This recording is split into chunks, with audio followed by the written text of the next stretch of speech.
Assalamualaikum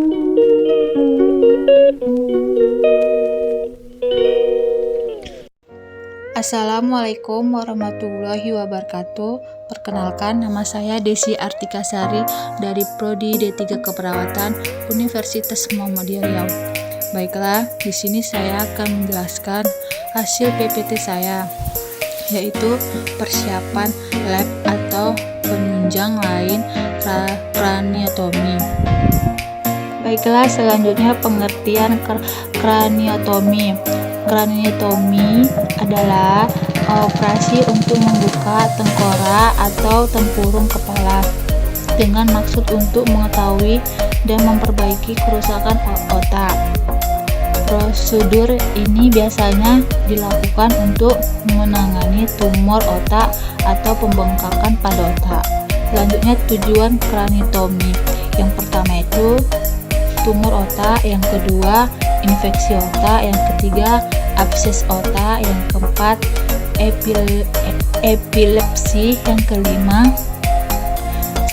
cedera otak, yang keenam penanganan hidrosefalus. Selanjutnya jenis-jenis kraniotomi.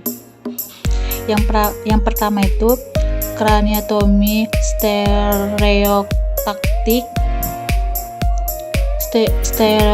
stereotaktik kraniotomi yang dilakukan dengan bantuan MRI atau CT scan. Yang kedua, kraniotomi endoskopi.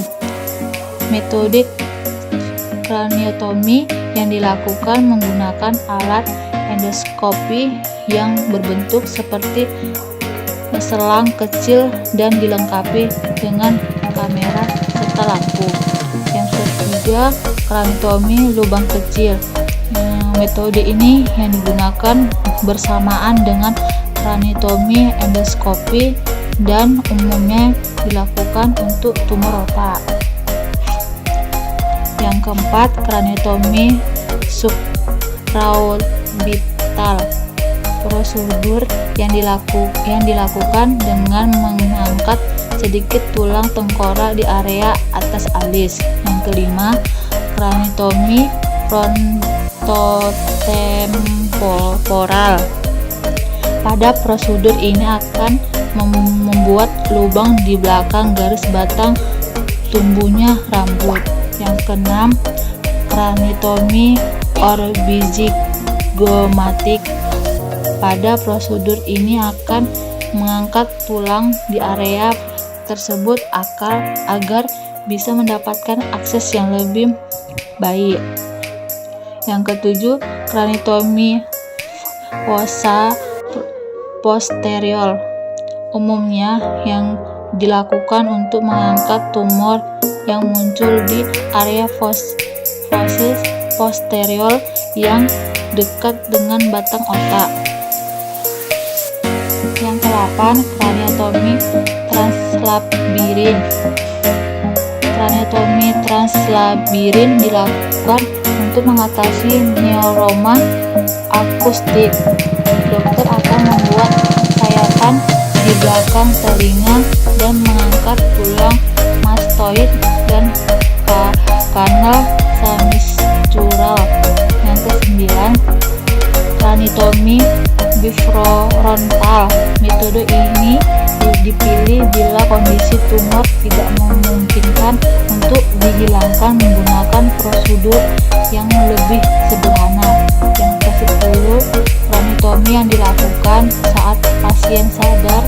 Tujuan melakukan kraniotomi secara sadar adalah untuk menilai fungsi otak pasien sembari pembedaan dilakukan. Selanjutnya, prosedur kraniotomi. Yang pertama, rambut akan dicukur terlebih dahulu. Yang kedua, akan diberi lus total. Yang ketiga, kepala akan diposisikan pada bantal khusus agar area kepala yang akan dibedah.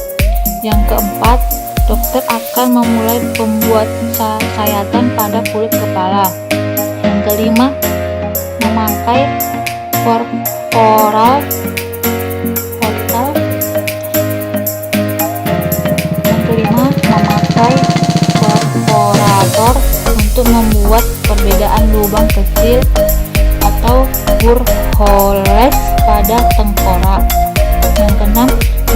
melakukan kraniotomi untuk memotong tulang tengkorak dari bur oleh sampai terbentuk bone flap. Yang ketujuh, setelah bone flap diangkat akan terlihat bagian otak Durkheim. Yang ke-8, dokter kemudian akan membuka Durkheim hingga otak terlihat. Yang ke-9, jika pembedahan telah selesai, bagian tulang tengkorak yang telah diangkat akan dikembalikan di tempat semula dengan skrum dan bahan titanium. Yang ke-10, dokter menjahit otot dan kulit kepada pasien.